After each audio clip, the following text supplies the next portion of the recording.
Je m'appelle Jason. J'ai 32 ans et si je prends aujourd'hui le temps de raconter mon histoire, ce n'est pas pour me plaindre de mon quotidien. Non, c'est parce que ce que j'ai vécu dans cet entrepôt Amazon perdu au milieu de nulle part dépasse de loin tout ce que vous pouvez imaginer. La plupart des gens pensent que travailler dans un entrepôt, c'est la monotonie accarnée.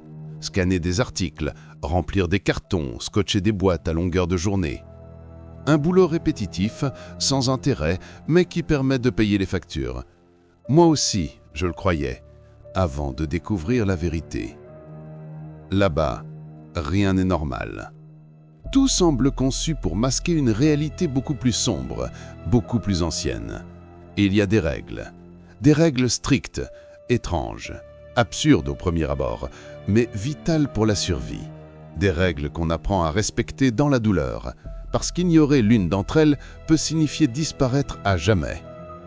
Ce que je vais partager avec vous, c'est une sorte de manuel de survie, un guide que j'ai rédigé en cachette au fil des semaines, presque comme un testament pour ceux qui viendront après moi. Parce que, croyez-moi, personne ne reste longtemps dans cet endroit sans y laisser une part de lui-même. Derrière les couloirs métalliques et le bruit des tapis roulants, derrière les rires forcés des pauses café et les quotas à respecter, il y a autre chose. Des présences, des murmures, des monstres. Et si vous croyez encore que ce ne sont que des histoires inventées pour se faire peur lors des pauses de nuit, vous vous trompez lourdement. Alors écoutez bien, je vais vous donner les règles, une par une. Je vais vous expliquer comment j'ai appris à les suivre, parfois dans la terreur la plus totale. Et si vous tenez à la vie, si vous tenez à votre santé mentale, vous feriez mieux de ne jamais les oublier. Parce qu'ici, l'oubli tue. Et avant d'aller plus loin, laissez-moi vous dire une chose. Si vous aimez les histoires d'horreur vraies, ou presque, les récits qui transforment un simple entrepôt en gouffre d'angoisse, abonnez-vous dès maintenant à la chaîne Nuit d'horreur. Ce que vous allez entendre pourrait bien être la seule chose qui vous empêchera un jour de commettre une erreur fatale dans un endroit comme celui-ci. La première règle que j'ai apprise ici semble absurde, presque ridicule quand on l'entend pour la première fois. Ne mange jamais le beef jerky du distributeur automatique. Parce que ce n'est pas de bœuf. Je sais ce que vous pensez. Une blague, une exagération, un délire de collègues fatigués par des heures de travail répétitif. Moi aussi, au début, j'ai cru que c'était une simple plaisanterie. Mais je me trompais. Le distributeur en question ressemble à n'importe quel autre. Une carcasse métallique, une vitre un peu trouble et derrière, les spirales qui retiennent les paquets. Pourtant, il y a toujours eu quelque chose de faux, de décalé. Comme si l'objet lui-même ne faisait pas vraiment partie du décor. Les emballages par exemple. La première fois que j'ai fait attention, j'ai remarqué que les couleurs semblaient ternes, délavées, comme si elles avaient été exposées au soleil pendant des années. Certains paquets étaient carrément méconnaissables, sans logo clair, sans date de péremption.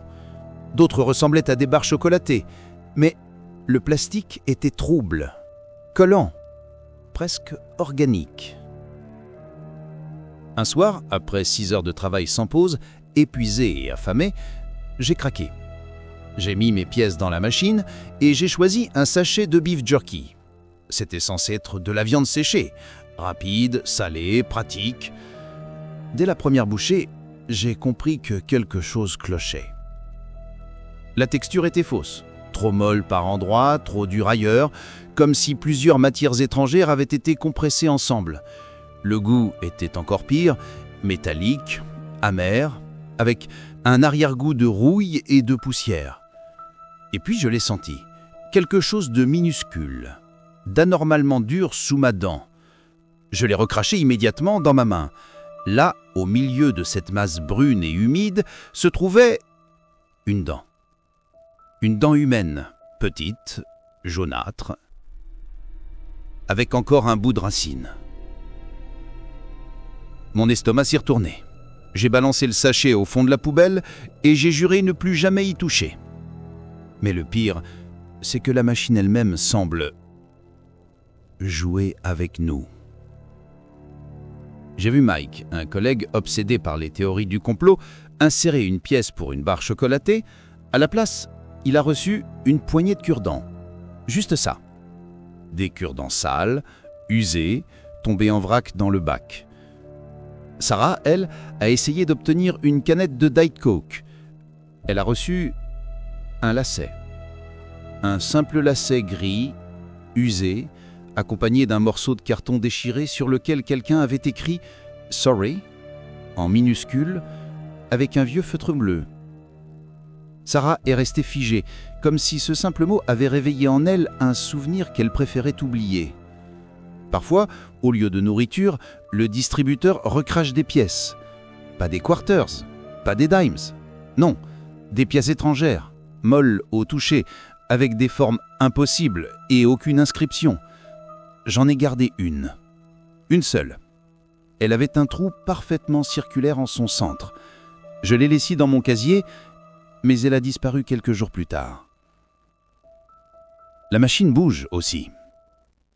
Oui, vous avez bien entendu, elle ne reste jamais au même endroit. Un jour, elle est près du couloir B, à côté de l'évier d'entretien. Le lendemain, elle se retrouve au fond du hangar, à côté du quai de chargement. Parfois, elle apparaît juste devant la sortie principale, comme si elle voulait qu'on la remarque.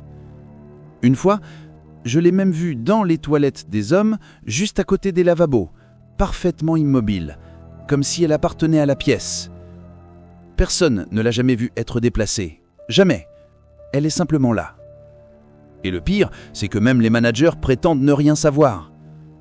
Un jour, j'ai demandé à Jeff, mon supérieur, en essayant de paraître décontracté, « Hey, tu sais qui recharge le distributeur ?» Il a levé les yeux de son éternel épisode des Golden Girls, une bière tiède dans un gobelet en métal, à la main, et il m'a simplement répondu « Était déjà là quand j'ai commencé, j'en sais rien. » Puis il a reporté son attention sur la télé. Comme si cette explication suffisait. Comme si cette anomalie n'avait pas besoin d'être expliquée. Depuis ce jour, je n'ai plus jamais approché cette machine. Parce qu'ici, tout le monde a compris la leçon. Ce distributeur ne nourrit pas. Il se nourrit de nous. Et vous qui écoutez cette histoire, si vous voulez vraiment plonger plus profondément dans les recoins d'ombre de ce genre de récit, si vous voulez continuer à explorer ces vérités qu'on ne dit jamais à voix haute, abonnez-vous à Nuit d'horreur. Parce que les prochaines règles sont bien plus pires que celles-ci et vous ne voudriez pas manquer ce qui arrive. Si le distributeur est étrange, presque moqueur dans sa cruauté, Dog Door 9 est une toute autre histoire. Là, on ne parle plus de bizarrerie, mais d'un avertissement. Un avertissement rouge sang. Toutes les portes de l'entrepôt se ressemblent. Massives, grises, fonctionnelles. Sauf celle-là. Dog Door 9 est d'un rouge éclatant, brillant comme la carrosserie d'un camion de pompiers. Mais ce rouge n'a rien de rassurant, il est trop vif, trop parfait, comme une blessure fraîche qui refuse de cicatriser. Et surtout, elle est soudée. Pas verrouillée, pas bloquée, soudée. 4 larges lignes argentées forment un X épais en travers de la porte, comme si on avait voulu s'assurer qu'elle ne s'ouvre jamais. Pas même par accident. On raconte qu'en 2009, une canalisation du système frigorifique avait explosé. La partie arrière de l'entrepôt s'était transformée en congélateur géant en quelques heures, piégeant des travailleurs dans le froid glacial. Certains auraient perdu des doigts, d'autres la raison. C'est ce que Jeff m'a dit un jour en haussant les épaules. Mais alors pourquoi souder la porte ? Pourquoi pas simplement la condamner de l'autre côté ou l'entourer de rubans de sécurité ? Un soir, je lui ai posé la question. Jeff, les yeux rivés sur la télévision, m'a répondu d'une voix monotone. Certaines portes sont mieux mortes que fermées. Ces mots m'ont glacé, et en vérité, il avait raison. Parce que derrière Dog Door 9, il y a du bruit. Le premier soir où je l'ai entendu, j'ai cru à une livraison tardive. 3 coups lourds, métalliques, comme si un camion s'était cogné contre la porte. Mais le planning de chargement était vide. Aucun camion n'était attendu cette nuit-là. La seconde fois, ce n'était pas aléatoire, ce n'était pas un bruit mécanique. C'était rythmique. 3 coups, espacés. Bam. Bam. Bam. Comme quelqu'un qui frappe. Comme une main. Et puis le silence. Je n'arrivais pas à détacher mon regard de la porte. J'avais l'impression qu'elle respirait. Mike, lui, a une théorie. Il est persuadé qu'un ancien employé chassait des créatures surnaturelles et qu'il aurait enfermé l'une d'elles derrière Dr. Neuf, avant de disparaître. Selon lui, la société a fermé la zone et soudé la porte pour que ça ne ressorte jamais. Sarah, elle, pense qu'un travailleur est resté piégé derrière lors de l'accident de froid, qu'il a perdu l'esprit dans l'obscurité glaciale et qu'il continue encore aujourd'hui de cogner, appelant à l'aide. Mais ses yeux, quand elle dit ça, trahissent une peur plus profonde, comme si elle-même n'y croyait pas vraiment. Moi, je sais une chose. J'ai entendu mon nom. Une nuit, alors que je passais près de la porte, un souffle clair, presque tendre, a glissé entre les coups. Jason. Ma gorge s'est serrée. J'ai senti mes jambes vouloir s'arrêter, tourner la tête, répondre, mais une voix en moi, plus ancienne, m'a retenu. Celle de ma mère. Elle me répétait toujours « Si quelque chose t'appelle derrière une porte sans jamais se montrer, ne réponds pas. Peu importe la voix, peu importe les mots. Ce n'est pas humain. » Depuis, je marche vite quand je passe devant Dr. Neuf. Je baisse la tête, j'ignore les coups, j'ignore les murmures. Parce que je sais qu'un seul mot en réponse suffirait à condamner celui qui s'aventure à parler. Dr. Neuf n'est pas une porte, c'est une invitation. Et celui qui répond n'en revient jamais. La troisième règle est simple en apparence, mais cruciale. Ne mets jamais de parfum, n'utilise jamais de lotion parfumée, ne dégage aucune odeur artificielle. La première semaine, je n'en savais rien. Comme beaucoup de nouveaux, je cherchais à masquer l'odeur de sueur accumulée pendant mes longues heures de travail.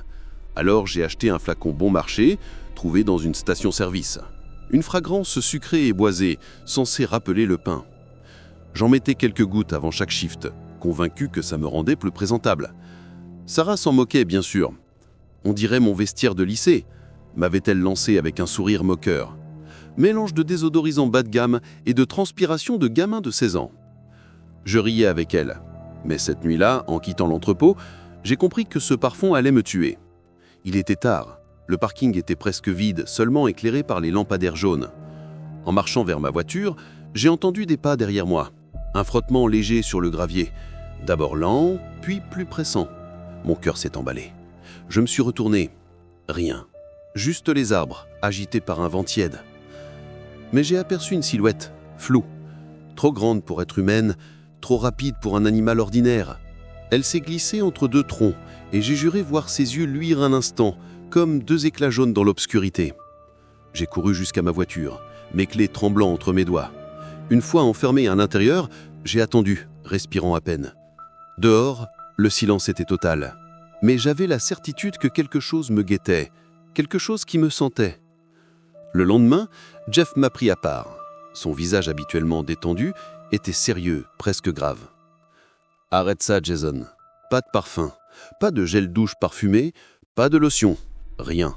Tu comprends ?» Je lui ai demandé pourquoi. « Parce que ça les attire », a-t-il dit simplement. « Eux ?» ai-je insisté.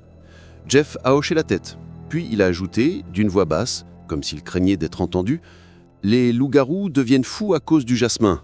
Les Wendigo, eux, confondent les sprays pour hommes avec l'odeur de leur proie. Il y en a d'autres aussi. Alors, fais-moi plaisir, viens propre, mais sans odeur. Si tu dois te laver, frotte-toi au bicarbonate, pas autre chose. » Il a tapoté mon épaule, puis est reparti, comme si ce conseil suffisait à me sauver. Depuis ce jour, je me lave comme lui. Du bicarbonate, de l'eau, rien d'autre. Sarah aussi a changé ses habitudes. Elle ne l'avoue pas, mais un soir, j'ai vu les greffures sur son pare-choc arrière. 3 marques profondes, nettes, comme si des griffes avaient tenté de déchirer la carrosserie. Et Mike ? Il prétend avoir vu une silhouette dans les bois, 7 pieds de haut, marchant d'une manière désarticulée, comme si son corps n'obéissait pas aux lois naturelles. Ses théories habituelles se sont emballées. Il parle de créatures militaires, d'expériences génétiques, d'armes secrètes. Moi, je n'ai pas besoin de théorie. J'ai entendu les pas derrière moi. J'ai vu la lueur jaune. J'ai senti cette faim invisible rôder à cause de mon parfum. Alors je vous le dis clairement, ici, la moindre odeur est un appel auquel ils répondent toujours. Et si tu trouves un os dans un colis, referme-le. Mets un autocollant rouge et renvoie-le sur le tapis. Ne fais rien d'autre. Ne pose pas de questions, ne t'attarde pas. La première fois que c'est arrivé, je croyais à une erreur d'expédition. J'emballais une commande classique. Chaussettes, vitamines, chargeur de téléphone. Tout allait bien, jusqu'à ce que mes doigts heurtent quelque chose de dur, d'anormal. En soulevant le papier bulle, j'ai découvert un os. Il était blanc, poli, trop lisse pour être animal, trop petit pour être morceau de bétail. Il ressemblait à une côte, fine, fragile, mais je savais au fond de moi que ce n'était pas un os de boucherie. Je suis resté figé, la main tremblante. Mes yeux cherchaient une étiquette, une explication. Mais il n'y avait rien, juste une mention minuscule, « For the Institute ». Mon souffle s'est accéléré. Je m'attendais à ce que des alarmes se déclenchent, que des agents de sécurité déboulent pour récupérer le colis. Mais non, rien. L'entrepôt continuait de bourdonner comme si de rien n'était. Jeff est passé près de moi, une tasse de café à la main. Il a vu l'os, a haussé les sourcils, puis a dit calmement « Mets un autocollant rouge et remets-le sur le tapis. Ce n'est pas ton problème. » Et il est reparti comme si c'était une routine. J'ai remarqué alors la petite pile de rouleaux de stickers rouges posés à côté des pistolets à scotch. Personne n'en parlait. Personne ne posait de questions. Mais tout le monde savait. Depuis, j'ai vu d'autres choses dans les colis. Des morceaux de mâchoire, avec des minuscules dents encore incrustées. Des doigts recroquevillés, comme s'ils avaient été sectionnés net. Des bocaux remplis d'un liquide jaunâtre, avec à l'intérieur des silhouettes floues, qui semblaient bouger toutes seules. Parfois, ce n'est même pas visible, c'est une odeur, un relent métallique acide qui s'échappe quand on ouvre la boîte. Ou un bruit, un faible bourdonnement, presque mécanique, mais qui vibre comme un souffle vivant. Jeff prétend que ces colis proviennent d'un contrat secret entre Amazon et une organisation gouvernementale souterraine. Une sorte d'institut de recherche interdit qui manipule ce que personne ne devrait jamais voir. Sarah, elle, préfère ne pas en parler. Mais je l'ai vue détourner le regard, pâle, quand elle est tombée sur un paquet qui semblait bouger. Je n'ai plus jamais ouvert un colis suspect entièrement. Si je sens que quelque chose est faux, je jette un coup d'œil, colle le sticker rouge et je le renvoie. Parce qu'ici, la curiosité ne fait pas mourir les chats, elle dévore les hommes. Travailler à l'entrepôt, c'est épuisant. Les shifts sont interminables, les gestes répétitifs, les lumières blanches qui brûlent les yeux. Alors, quand arrive le moment de la pause, chaque minute compte. On a 10 minutes, pas 11, pas 9, 10, pas plus. Mais voilà la règle.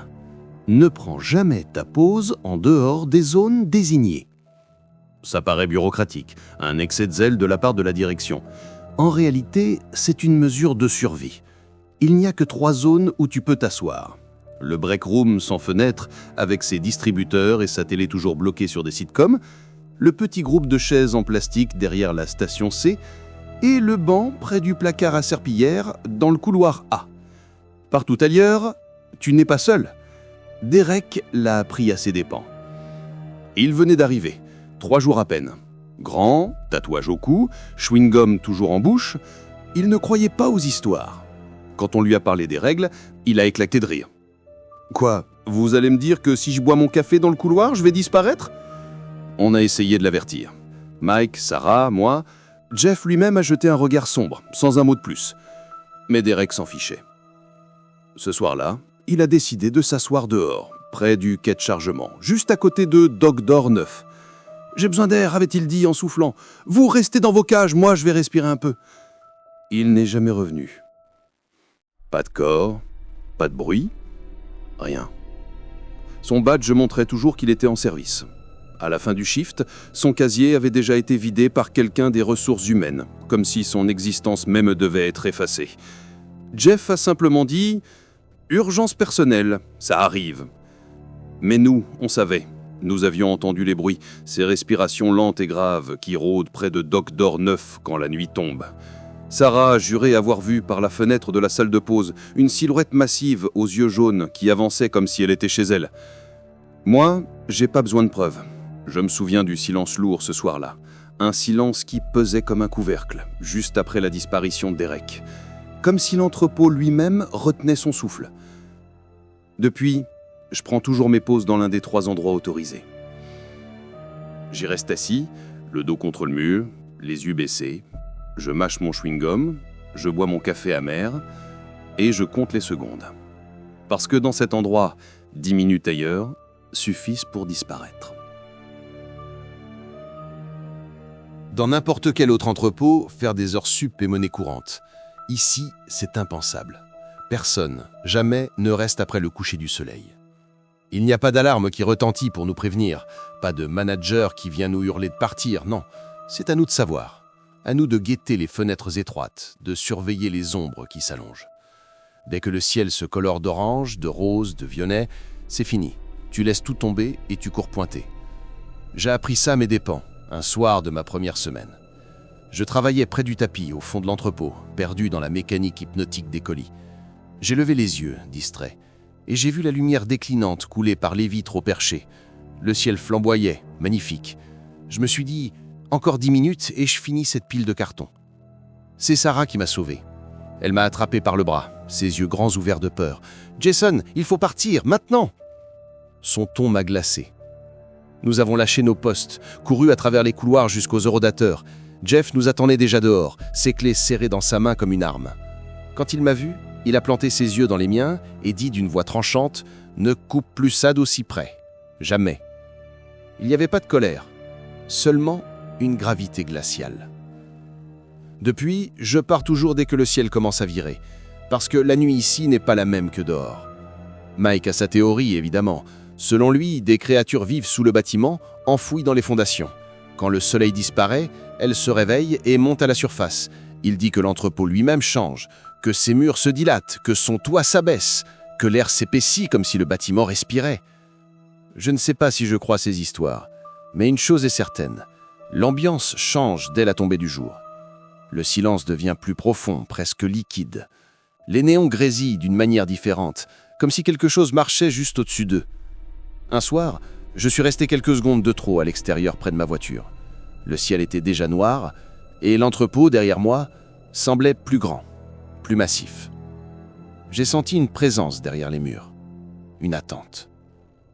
Alors, j'ai pris l'habitude. Dès que le ciel se colore, je laisse tomber tout ce que je fais, même si le carton est à moitié scotché. Je prends mes affaires, je pointe et je pars. Parce que la nuit ici ne pardonne pas. Rester 1 minute de trop, et l'entrepôt ne vous laissera plus jamais sortir. Celle-ci, je n'étais pas sûr de vouloir l'écrire. Elle est trop définitive, trop irrévocable.